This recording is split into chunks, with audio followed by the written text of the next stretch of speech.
Richmond just delivered a gut punch with the checkered flag 39 laps away. Joey Logano made a move that didn't just win him a race. It may have quietly reshuffled the entire playoff picture. And the guy he burned? He watched his tires go up in smoke on pit road while Logano drove away laughing. This wasn't luck. This was a calculated gut check. And by the end of the night, one bubble driver's whole season was hanging by 50 points.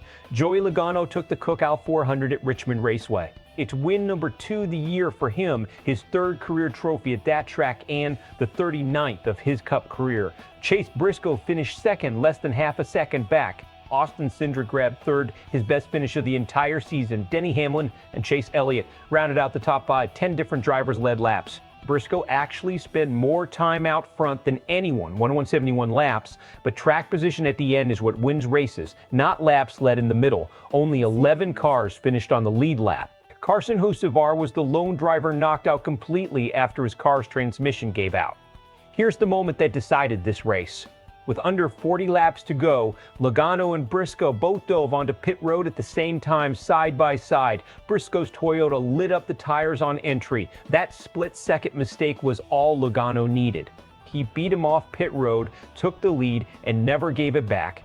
For Briscoe, there's a silver lining buried in the disappointment that runner-up finish locked him into the playoffs, joining Elliott and Christopher Bell as drivers who punched their postseason ticket at Richmond. But the real drama is happening further back in the field. Austin Cindric's top 5 run pushed the standings around just enough that Shane van Gisbergen now clings to the final playoff spot by a margin of 50 points over Ryan Preece. That's razor thin with only 2 regular season races left. Add in Ty Gibbs getting hit with a speeding penalty after winning the week before at Iowa, and you've got a playoff bubble that is officially chaos. Let's talk strategy, because this wasn't a fuel mileage fluke or a late caution gift. This was a straight-up execution battle on pit road, and Team Penske won it. Briscoe led nearly twice as many laps as Logano. In a lot of sports, that would be the story. Dominance. But NASCAR doesn't hand out trophies for laps led. It hands them out for being first at the one lap that counts. Logano's team understood the moment, made the pass when it mattered, and executed a clean stop when the pressure was highest. That's championship-level situational awareness, not chance. Now here's the part analysts should be buzzing about. Ryan Blaney won the pole and dominated stage 1, leading 88 laps, but completely lost the handle on his car once he lost the lead and got swallowed by traffic.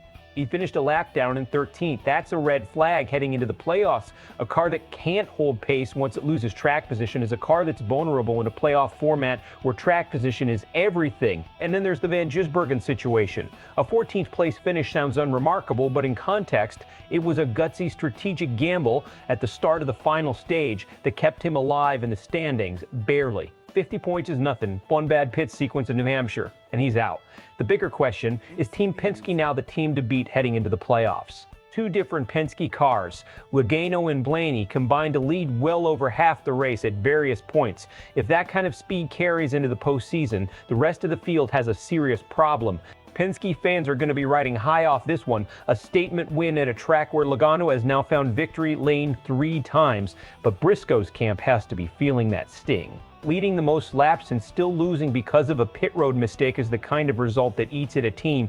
Expect Joe Gibbs Racing to be picking apart that pit sequence all week. And keep an eye on the bubble drivers. Ryan Preece's team knows they're 50 points from missing the playoffs entirely, and that's the kind of gap that turns quiet frustration into desperate, high-risk racing over the next 2 weekends. Best case, Team Penske rolls this momentum straight into New Hampshire and the playoffs, turning Logano and Blaney into the 2 cars nobody wants to see in their mirror come postseason time. Briscoe's team fixes the pit road issue and becomes a legitimate title threat once the playoffs begin. Worst case, Blaney's late race fade at Richmond is a preview of a car that can hold up once real playoff pressure hits, and Van Gisbergen's 50-point cushion evaporates in one bad pit cycle at New Hampshire, ending his season 2 races early. So here's the real question. Was that pass by Logano smart racing, or did Briscoe just hand him the win with one shaky pit entry? Drop your take in the comments.